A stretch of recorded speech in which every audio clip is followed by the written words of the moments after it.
Hi everybody, and welcome back to Teachers Talk Money, where I help teachers master their money in order to give back to themselves. Today we're going to be talking about my budget for September, and this one's going to be looking really different than a lot of my past budgets for a number of reasons. Mainly that I just don't really know exactly what my income is going to be.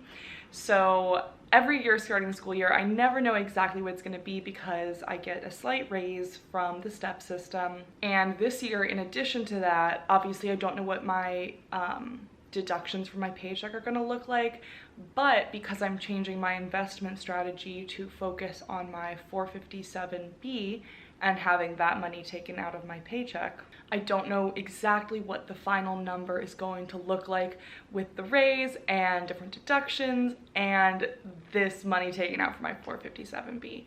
So because of that, things are really different, and a lot of stuff has shifted around in my savings goals for a number of reasons that we'll get into in the video.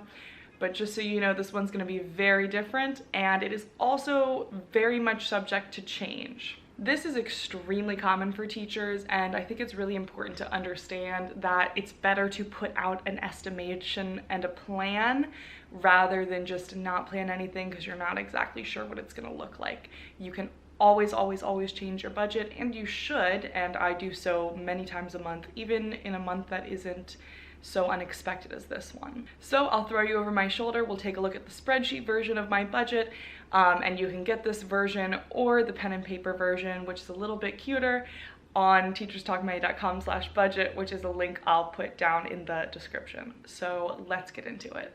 All right, everybody, so we're in a new school year, so I now have a new spreadsheet. I track my finances per school year and not per calendar year, which makes things a little bit more confusing, but is just kind of the nature of the beast when you're a teacher, and that's when you get your raises.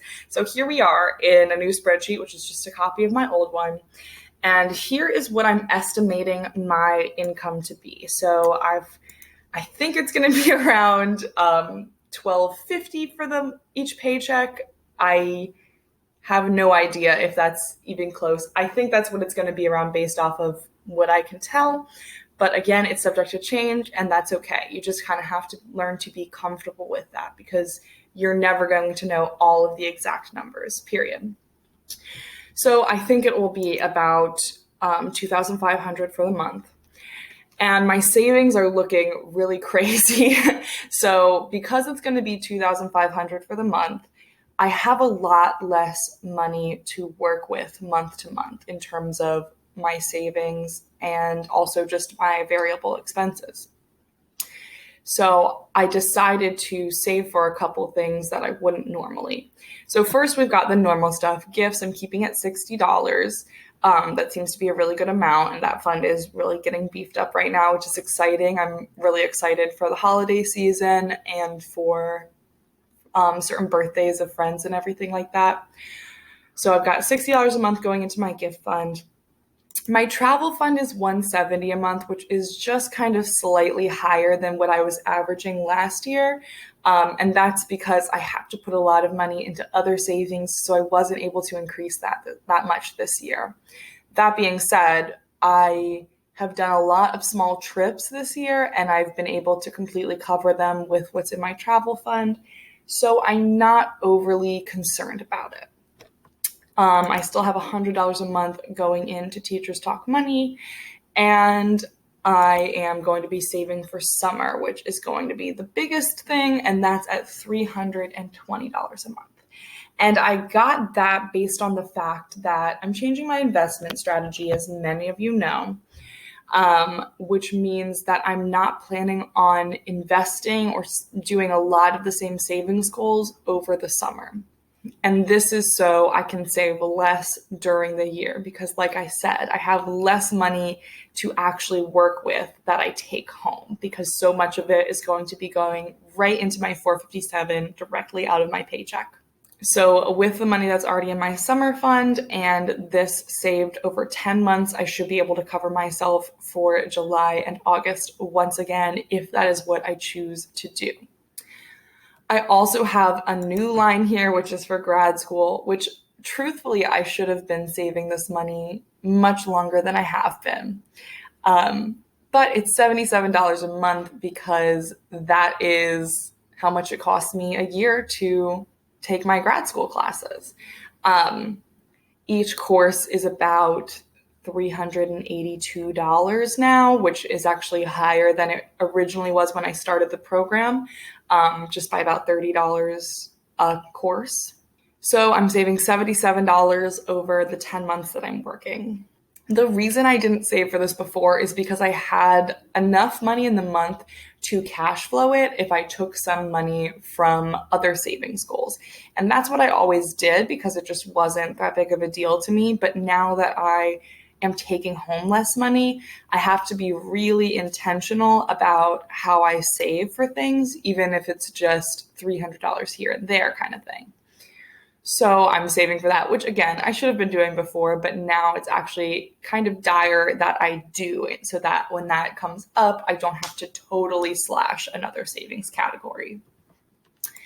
And finally, I've got my car fund rebuild. So I'm trying to get that higher. I used a lot of money in my car fund when my radiator crapped out, and also to renew my registration.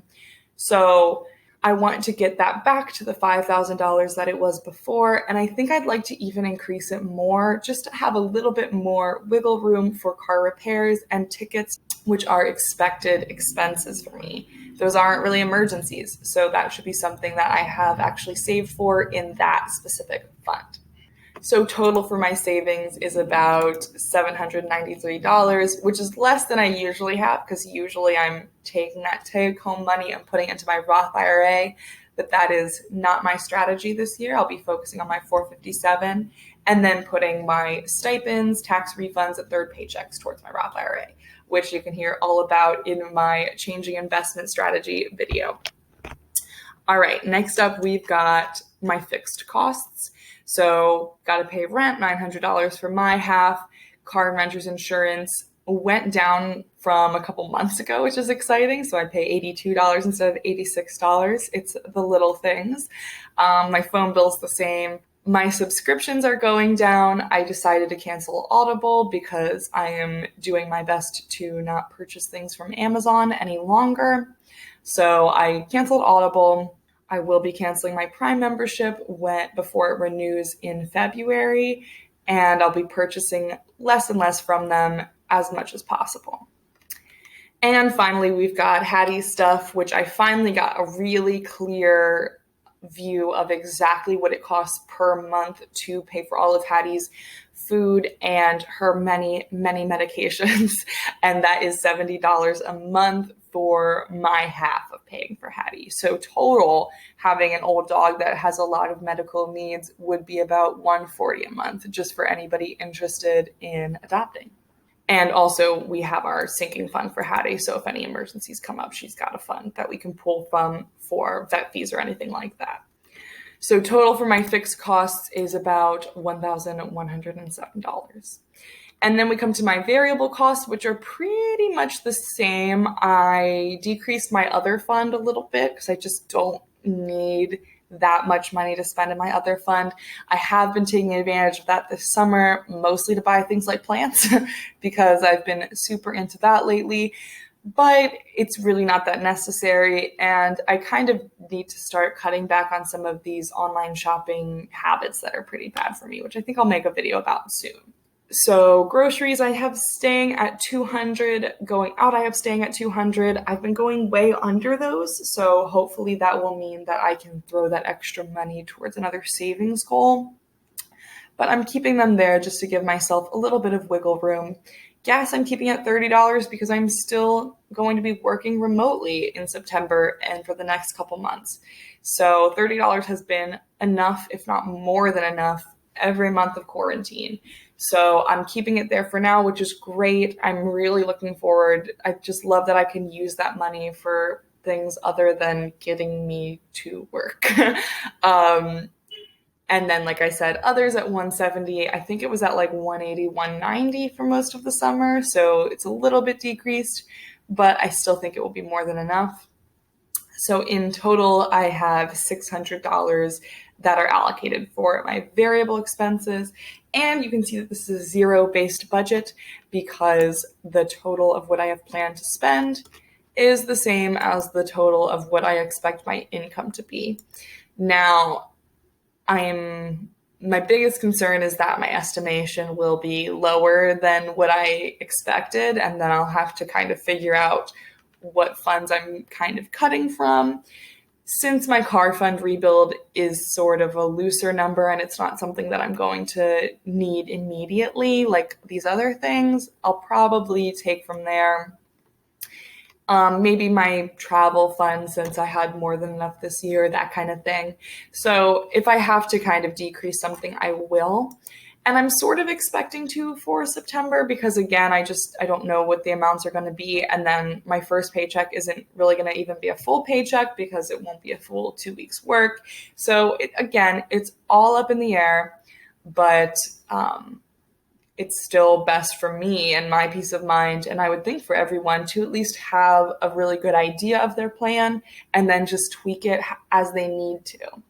And as you can see, another feature of my budget is my running total. So every time I get groceries, I can log how much it costs. Same with every time I eat out. I really need to change this from going out to like dining because I'm not going out anywhere.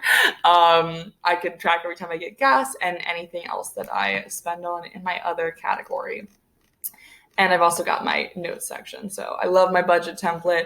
I track my net worth on here. This is where I track my net worth to show you guys. I need to update this one. And I have all of Hattie's costs written out so that I can always refer to this or add to it if another thing comes up, as well as some salary plan info and what I've spent in my business. So this is really kind of my brain when it comes to my finances. And I love having it all here in one spreadsheet. So if you like that too, you can get this at the link in the description. Thank you guys so much for joining me every month for my budget videos. Please make sure to like this video if you enjoyed hearing me talk about my September budget. And please make sure to subscribe if you want more content specifically focused around Teacher of Money. Bye, everybody. Have an amazing first week of school if you're in the same spot as me.